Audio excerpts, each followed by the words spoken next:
14. bölüm. İsa demalış gündörünün birinde Fariseylerden kaysi bir başçısının üyüne konukka geldi. Fariseyler İsa'nın artынан akırın baykap duruştu. Oşol uақта denesine sarı su tolup şişik bası oğurgan bir adam İsa'nın aldına geldi. Oşonda İsa Fariseyler menen mıyzamçılardan Demalış günü darılooga bolobу? Деп сұрады. Тигилер унчугушкан жок. İsa оорулууга колун тийгизип, айыктырды да үйүнө жиберди.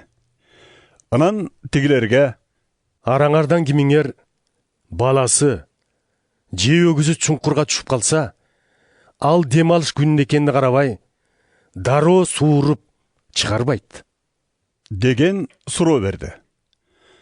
Алар болсо бул суроого жооп бере алышпады. Конокко чакырылгандар орун тандап төргө өтүп жатышты. Муну байкаган İsa ибарат менен мындай деди: Бирөө сени тойго чакырса, төргө жулунба. Коноктордун бири сенден сыйлуураак болуп калып, экөөңдү тең чакырган адам жаныңа келип, бу кишиге ордуңду бер деп калбасын. Ошондо уят болуп, улагага өтүп барып, олтурганга туура келет. Конокко келгениңде төмөн жакка олтуруп жүр. Сени чакырган киши басып келип, досум, төргө өт дегенде, жаныңдагылардын алдында мартабаң арта түшөт. Анткени ким өзүн өзү көтөрсө, кемсинтилет. Ал эми ким өзүн төмөн кармаса, көтөрүлөт. Ошондон кийин чакырган адамга İsa айтты: Түштө же кечинде тамак жасап, конок чакыра турган болсоң, досторуңду, тууган туушкандарыңды, бай кошуналарыңды чакырба. Анткени алар кайра өзүңдү чакырып, бергениңди кайтарышат.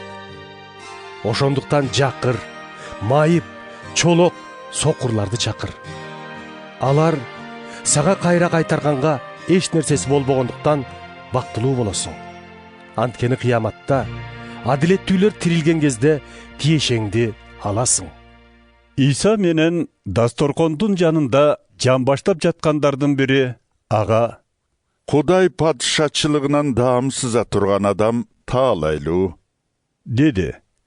İsa ага мындай деди: Бир киши чоң той тамагын берип, көп адамдарды чакырат.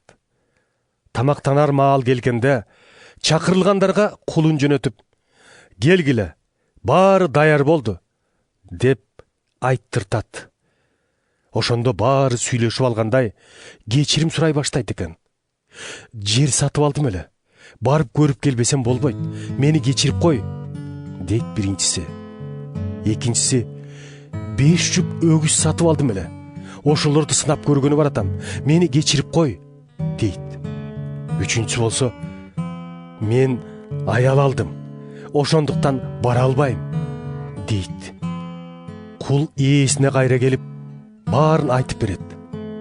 Ошондо үй ээси каарданып, кулуна: тез бар да, шаардын аянттары менен көчөлөрүн кыдырып, жакыр, майып, сокур, чолокторду алып кел бул жакка дейт. Кийин кул ээсине келип: таксыр, буйругуңду аткардым, бирок дагы бош орундар бар дейт. Жолдорго чыкта, чарбактарды, кашааларды аралап өтүп, адамдарды келүүгө мажбур кыл, үйүмдүн ичи толсун дейт ээси. Силерге айтып коеюн, жанагы чакырылгандардан эч кимиси менин тамагымдан экинчи ооз тийишпейт. Жолдо İsa'ны көп эл ээрчип келе жатты.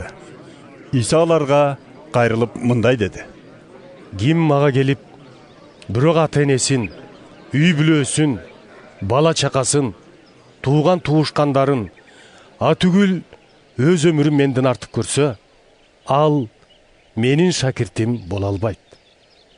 Мени өзүнүн айкаш жыгачын көтөрбөстөн ээрчиген адамда менин шакиртим боло албайт.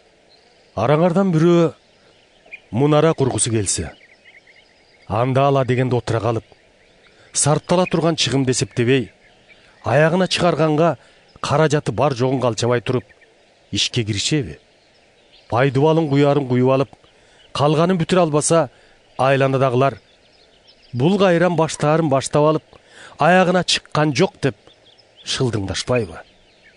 Же бир падыша башка бир падышага каршы согушка аттана турган болсо, келе жаткан каршылашынын 20 000 аскерине өзүнүн 10 000 менен туруштук бере алабы же жокпу?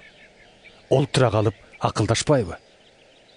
Туруштук бере албаса, каршылашы тээ алыста экенин деле ага элчи жиберип жан соого сурайт.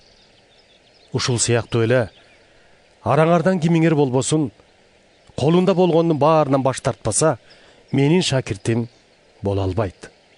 Туз жакшы нерсе, бирок ал даамын жоготуп койсо, кайра калыбына келтирүүгө болобу? Болбойт.